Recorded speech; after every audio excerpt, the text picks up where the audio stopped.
So last class we completed verse number 20. We will again chant verse number 20. Karmanyeva hi samsiddhim astitha janakadayaha lokasangraha mevapi sampashyan kartumarhasi. So we had seen this verse in the last class where Krishna says about Karma Yoga, since this topic is Karma Yoga. Through Karma Yoga alone, great people like Janaka gained liberation. Of course, doing Karma Yoga, and then they must have also gained knowledge side by side. So the idea was to convey to Arjuna that you need not become a sannyasi to gain moksha. You can continue to do your regular duties. Use that to purify your mind. Do your work with Karma Yoga attitude. You can also side by side gain jnanam and gain moksha in this life itself. So that is why he had given the example of Janaka, who is considered to be a jnani. At the same time, a jnani doesn't mean he can, once he attains jnanam, he can leave everything and go away. So people say, okay, I have attained jnanam, now what to do? Because whatever you are doing, that is going to affect people. Because nobody can know whether somebody is a jnani or not. So only the jnani himself knows whether he is a jnani or not. Even another jnani also cannot know. Because that state of mind only that person will know. So if somebody says, okay, now I am become a jnani, let me now drop everything and go away, people will not know that. People will, if Janaka had left his kingdom and gone away, people would have got perturbed. How come? He has just left his beauty and went away. So even after you attain jnanam, till you leave the body, you continue to do what you are doing. The responsibility cannot be shrugged off. You have to continue. If you are sitting in the Himalayas, you have nothing else to do and you have gained jnanam, you can continue to do that without doing anything. Just wait to exhaust your prarabdha karma and leave the body. But if you are doing something, you cannot escape from that. So that is why that example of Janaka was given. Now let us read verse number 21. Yadyad acharati shrestasta Yadyad acharati shrestasta Taddevetaro manaha janaha Saha yat pramanam kurate Lokastadanu vartate. Now Krishna here talks about role models. In a society, it is very important to have role models, the right people who can guide everybody. And all of us are role models, because each one of us, our children look upon us as role models. The mother is the first role model for the child. So if the mother doesn't do things in the right way, what she should do, the child will also follow whatever. Same thing with the father. Because the father, the child watches very closely. Till a certain age, the child looks upon the father as a role model. Later, the child may realize, okay, this stupid fellow I was following, I was thinking he's a great guy, now only I know what all. So, but that is why it is very important. So if the father is a smoker, he cannot tell the child not to smoke in any way. So if the father does puja every day, without even telling, the son will do puja. The mother chants, does her prayers every day, she does all her work religiously, the child will also follow that. So each one is a role model. So that is why Krishna says, in a society, everybody follows, because people are having that sheep attitude. They will follow somebody whom they feel is the right person. So those days we used to have role models, but now unfortunately those good role models are not there. That is why people follow all kinds of role models. They follow film stars, they walk like them, they start talking like them. They follow cricketers. See, earlier cricketers were there, but now after people like Virat Kohli or KL Rahul have come, now everybody is sporting a beard. So it has become a fashion. Why people are having a beard, nobody knows. Is there any extra benefit of having a beard? We don't know. But since these people are sporting a beard, all the people who follow them also feel it is good to have a beard. So even these fashion trends are set like that. Somebody must have torn his jeans and put a patch there, and he would have tried to make up for that. But somebody else, people thought, oh, that's a nice thing, so let us also. So nowadays they make jeans, tear them, and then sell it for a higher price. So people follow the trend, and the trend is set by people who are responsible. So each one has their responsibility, but there are leaders who are trendsetters, people who are there in public life, who have to be very careful, whether it is a political leaders or whether it is a film star or they should understand that whatever trend they are setting, that will be followed by people.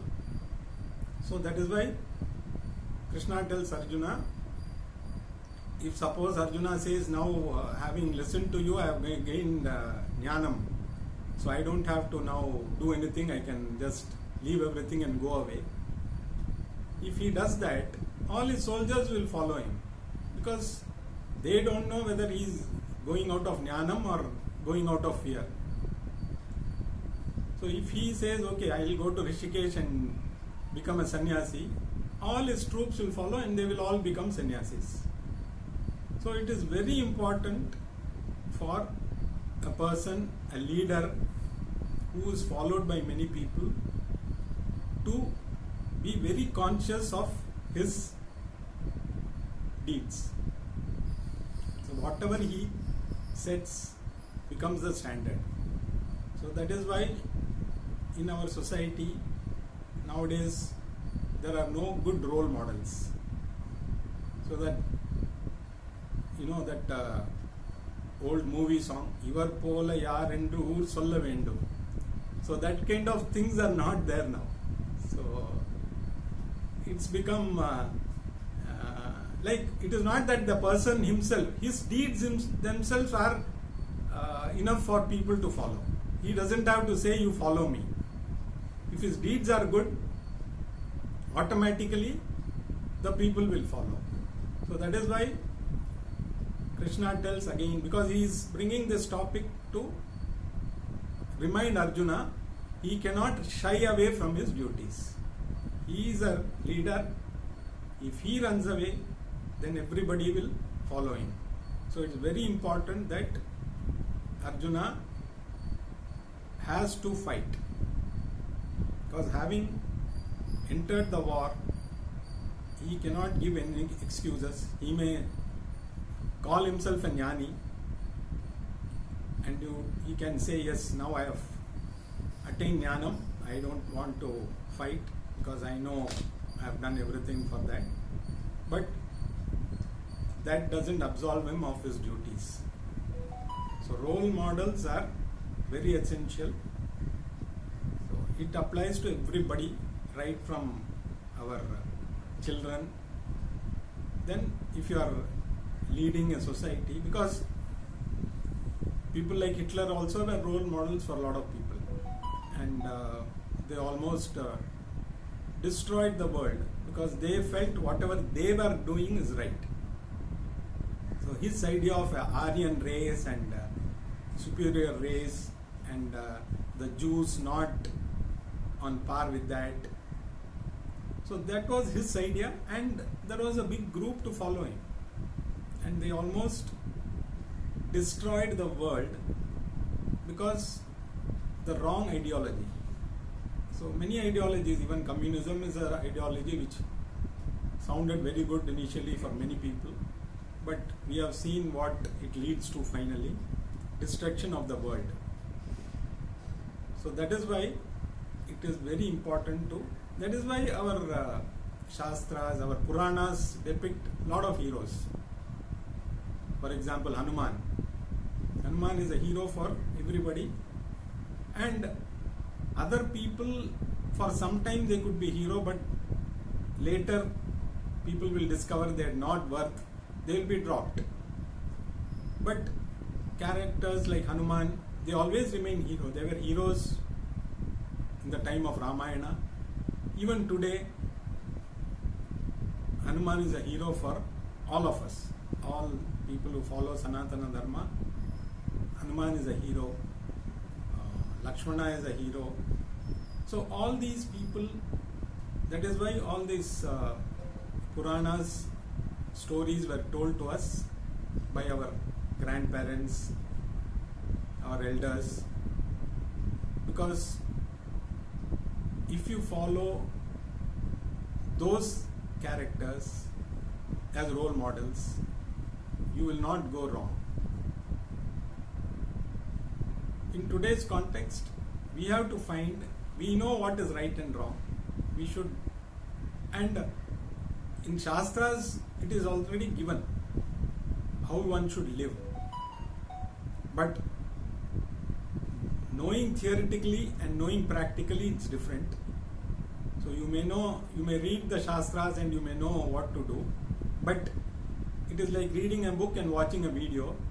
If somebody is doing that, some elders are following that, they follow a very disciplined and religious life, they don't have to tell at all. Their life itself becomes a thing to follow for the next generation. So that is why Krishna warns Arjuna that he cannot shy away from his duties, even if he thinks he has attained jnana.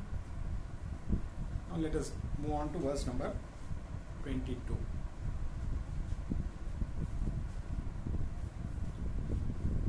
न मे पार्थास्ति कर्तव्यं त्रिषु लोकेषु किंचन नानवाप्तमवाप्तव्यं वर्त एव च कर्मणि. Now in this verse, Krishna is giving an example of himself. He says, "O Arjuna, for me there is nothing to be done in the three worlds. There is nothing to be gained and nothing yet to be gained. But in spite of all this, I keep continuing doing my action." So as we know, Lord Krishna, we call him Bhagavan. And Bhagavan means one who has six-fold wealth. Person who has six-fold wealth is called Bhagavan. Now this six-fold wealth is not little bit of each. Six-fold wealth means complete each of these in total. So what are the six-fold wealth? The first one is called Aishwarya. In Tamil, Aishwarya means wealth, but here Aishwarya means overlordship. So he is the lord of everything that you can see, or even something beyond that. All the three worlds are presided over him. So he is the complete lord of the universe. The second one is called Viryam, courage. Everybody may have courage to some extent. Some have more courage than others. But he has complete courage because he has nothing to fear, because he is Bhagavan himself, so he has nothing to fear. Yasha, that is fame. So he has the entire fame in the world. There may be some of us who are famous. There are some people who are very famous all over the world, but even they will not be known to every person. But Bhagavan is known to every person in this universe. So his fame is not limited to any particular area. The fourth one is called Sri, that is wealth, prosperity. So the entire wealth in the world belongs to him. Whatever wealth we have is because of his courtesy. So the entire wealth is, Bhagavan has that. Then fifth one is Jnanam, knowledge. We may feel some of us have knowledge, some of us have lot of knowledge of many things, but nobody can claim they have knowledge of everything. But Bhagavan has knowledge of everything that is there to be known, because there is nothing beyond which is beyond Bhagavan. In fact, in some religions they say God created world in 7 days. So 6 days, each day he created something, and seventh day he took rest.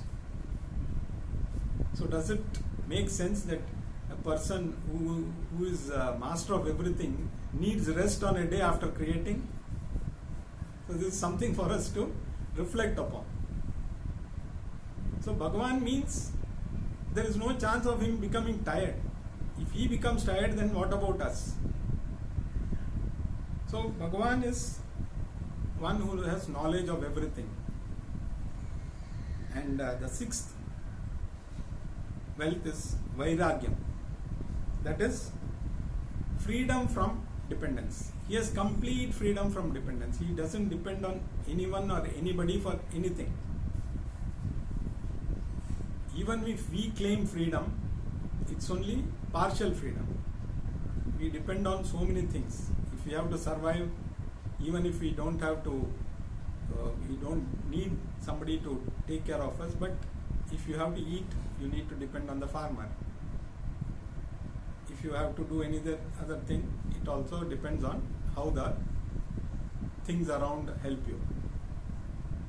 So everybody is dependent on something or other in some measure or other. But Bhagavan is one who is not dependent on anybody. So he has got complete Vairagyam.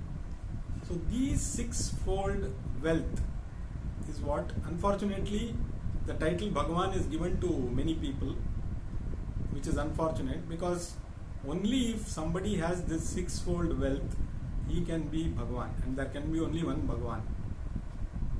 Everybody may have a part of all these sixfold wealth. Somebody may be very rich, but he may not have courage. All of us will have in small measures. So you cannot say that I don't have any of these qualities. Each one of us may have a little bit of each of these qualities, but nobody can claim that they have completely they have all these sixfold wealth. So coming back to what Krishna says, he never claimed, okay, now I am Bhagavan, so I don't need to do anything. If he had said that, then there will be nothing to do for others. Now Bhagavan is driving Arjuna's chariot. He himself took upon that role, and as a charioteer, he does his duties what a charioteer should do. He must be taking care of the horses, he must be cleaning the chariot, he must be doing whatever is required of a charioteer. So if he had said, because Because nowadays people get some power, they expect others to do everything for them. But here, he doesn't have to do anything, he doesn't have to achieve anything, he doesn't have to, because after all everything is him only. But he continues to do what is to be done. Because in the next verse again he is going to say that, because if he sets a bad example, then the world will collapse. So Krishna has nothing to, he doesn't have to do karma yoga, he doesn't have to learn jnanam, because he is the very source of that. He has nothing to achieve. Whether the war is won or lost, it doesn't matter to him. He is there for a purpose. He has taken an avatara. Now avatara is something different from the normal. So he is aware that he is an avatara. But he is not just resting upon his laurels. I am an avatara, so now others do, I will just watch. Because the very reason he has taken avatara is to correct some mistakes, or when dharma is not followed, when adharma becomes more. That is the reason why Bhagavan himself has come. So having come, he is not looking at doing karma yoga or jnana yoga. He is here to ensure that dharma is restored, and he tirelessly works. He doesn't just sit back and say, okay, now I am the Lord, do what I tell you to do. So he sets an example by doing whatever is to be done. So right from the time he was born, he was doing so many things. In fact, Krishna's life, if we see, there's never a moment where he was resting in a relaxed way. So right from the time he was a baby, he was killing demons, he was getting rid of so many asuras. Finally he killed his uncle who was following adharma. Then he had to retreat and move away from Mathura, taking his entire clan to a completely different place, Dwaraka. So there is, if you read Krishna Avatara, you will see there is never a moment when Krishna is just sitting and relaxing. And it is not that because he is Lord, he will not do what others are doing. In fact, when we know the story of Kuchela, Sudama, whose feet he washed. So as a Lord, he was not even hesitating to wash his friend's feet, honoring his friend. So he did what was supposed to be done in the avatara that he took. So he was a Kshatriya. So he had to fight. He had to rule, take care of his people. So that he did, and with full, it is not that he did it out of, oh, somehow I have to do this job. I want a break from this. We do work for a few days and then we say, oh, too tiring, I need a break. So let us go for a vacation, let's have a break for 3 days or 1 week or 1 month, whatever. Krishna, there was never a break. He worked continuously. He did as an avatara, whatever role he had taken, though he knew he was an avatara, he did whatever role he had taken. So being a leader, he did whatever is to be done, taking care of his people. So that is why from Mathura to Dwaraka, just to ensure that everybody survived. Otherwise, probably he didn't want to, because if he was attacked, his people would have also suffered, because there were people out to get him. So Krishna's life itself is even Rama's life. So people term these Ramayana and Mahabharata as mythology. There's nothing mythical about it. It is history. And Ramayana means the way Rama lived. So you have to see how Rama lived. That is why he is called Purushottama, the ideal person. So Rama has to be looked upon as somebody, is a role model for everybody to follow. So that is why in that avatara, he just wanted to show people what is the right way to live. And then in Krishna avatara, it's a different kind of a role. In Rama avatara, probably at no time he disclosed his avatara. He just lived a life like any other human being, but he led in such a way that became a benchmark for everybody. This is how one should live. Now in Krishna avatara, he had to do many things to set right. So here the role was different, and in Krishna avatara, Krishna knew he was an avatara, and he used that whenever it was required, because now he is talking about Bhagavad Gita to Arjuna. So at that time he became Bhagavan. Once that role was over, he would go back to being Arjuna's cousin or charioteer. So he could switch roles depending on the requirement. So that's why he tells Arjuna, I have nothing to achieve here.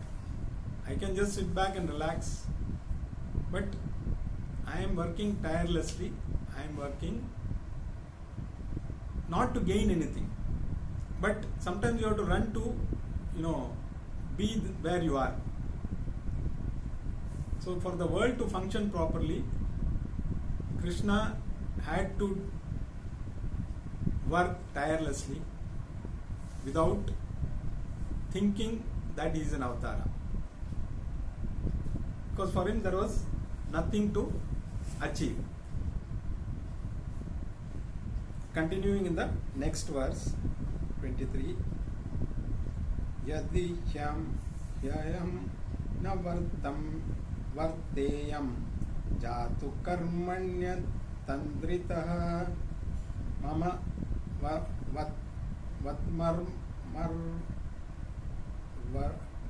vartamanu vartante manushya partha sarvashah. So continuing from the last verse, Krishna says,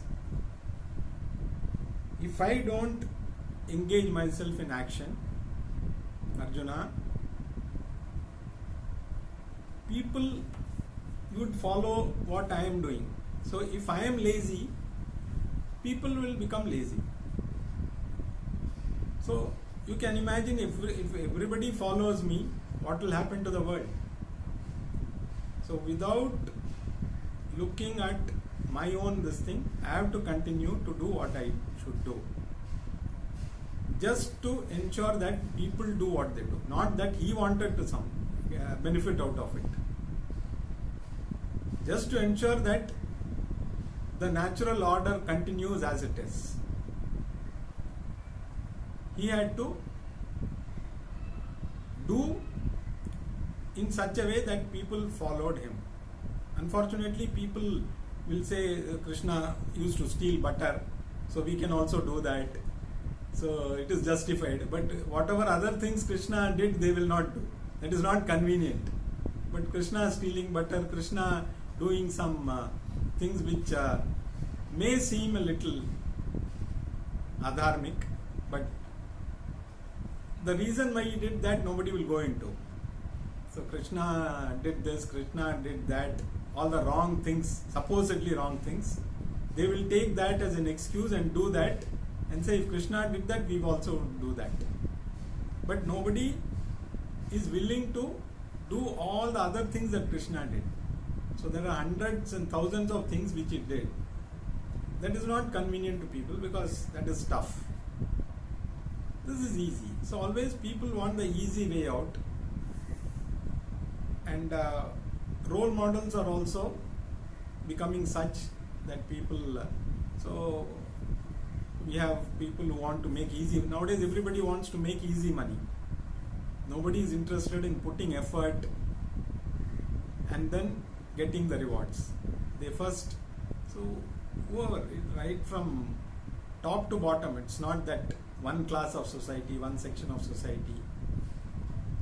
Everybody is looking at how to make money in the shortest time without doing much work, with the minimum work.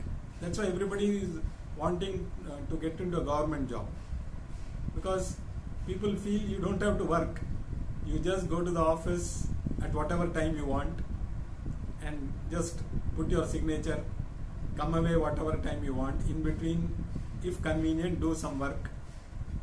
Nobody is there to question you.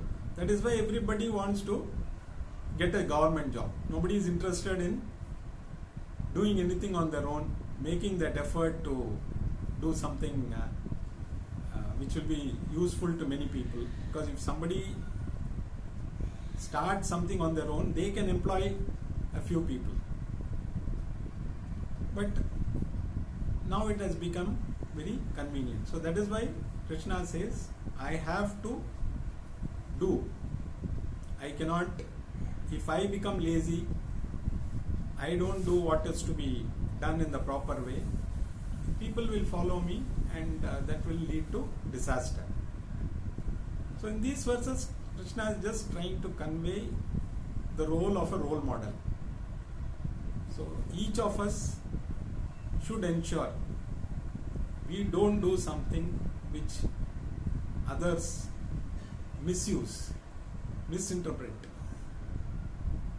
So we need to do what is to be done in the right way, because everything is there prescribed in the Shastras. If we follow that, naturally our children will follow. And more important, the leaders should ensure that their actions are done in the proper way, so that people are not misguided. We will continue further in the next class.